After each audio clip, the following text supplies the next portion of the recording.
Okay, guys, I have some Magic the Gathering spoilers for you guys. In fact, 2 spoilers.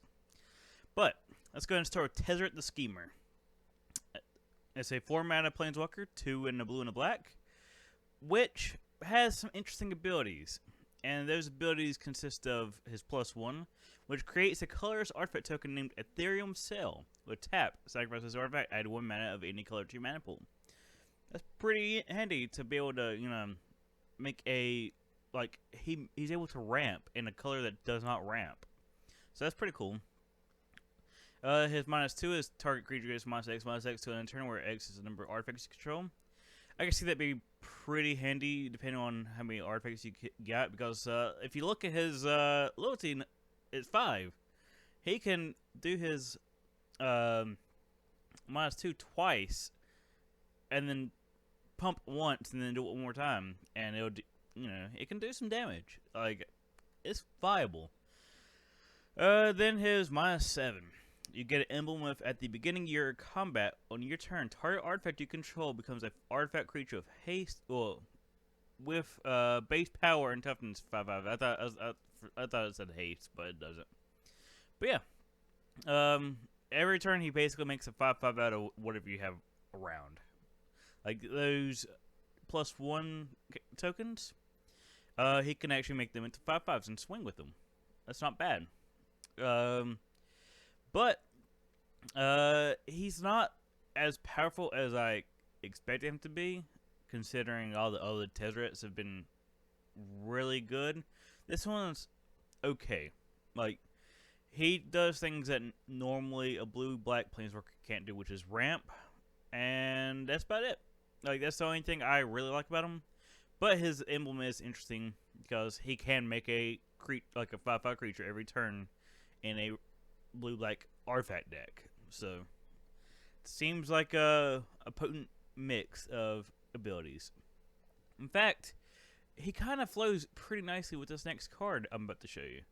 And that is this card, which is in French. So I got the translation over here. I gotta read you. The name of the card's Quicksmith Spy.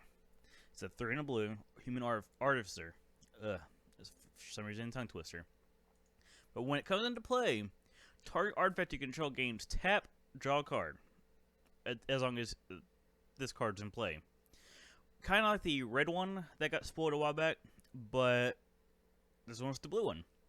And it's not bad because there's several things you can do with this card that is actually really good.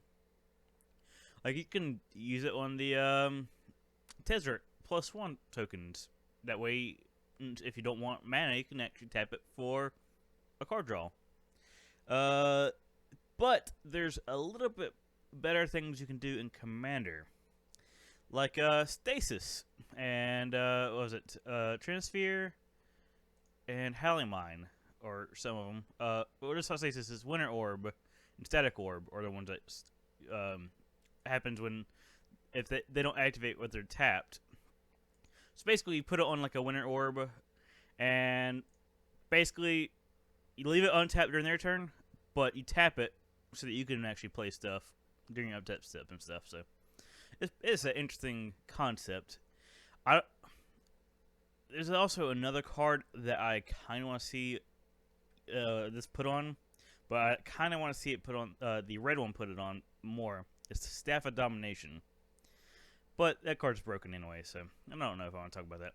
But yeah, this card's actually pretty good. It kind of doesn't have the best stats, but none of the Quicksmith guys have amazing stats. They just kind of give you another artifact, another ability, and that's all it does. You're like, hey, you want to ping for 2? Well, here you go. You want to draw a card? There you go. I'm guessing the green one's going to probably pump. Black one's going to get -2/-2, or 3/3. I don't know. Or it could be 1/1. I don't know how powerful the black one could be. And the white one is probably a life gain. That's the only thing I could think of. Because if they put like a sword effect on it, it'd be kind of OP. And there ain't many amazing abilities you could put on an artifact besides life gain. But if you put a sword ability on it, I would definitely play the white one. But yeah, they're all interesting. Well, the ones that's been showed so far, because they have interactions with older stuff that, you know, normally doesn't get played except for in control decks, but this makes it more viable to just punish your opponent but not yourself. Like Howling Mine, you put on Howling Mine, Howling Mine only activates when it's untapped. Basically, you make it so that you draw the card, your opponent doesn't. You tap it so that they don't ever get to draw. So, like, it's got some good synergy with certain cards, mainly Howling Mine. I love that card. I love Howling Mine in general. So, what do you guys think about these cards? We got Tezzeret, who's interesting. He's got a mana ability, which is odd for that color. But kind of lackluster abilities overall. And we have the blue Quicksmith. And I want to know what you guys think. Are you ever going to play the Quicksmith? Because personally, this is actually a card that I actually kind of like, because it makes me want to play some sort of really bad control deck and commander, which then my friends are going to hate me, so I don't know if I'm going to do that, but it tempts me. Actually, they're both of these cards are actually going to go into a deck, a commander deck I'm working on. So, hey, it works. It works just fine. So, thanks for watching my spoiler video, and hopefully there won't be too many spoilers that come out today. I just seen these two, and I was like, might as well do a video on them. And I decided to talk a lot more than I should have about these cards, but hey, some people like Liberty Talk, some people don't though, so oh well, to each his own. So, have a great day, peace out.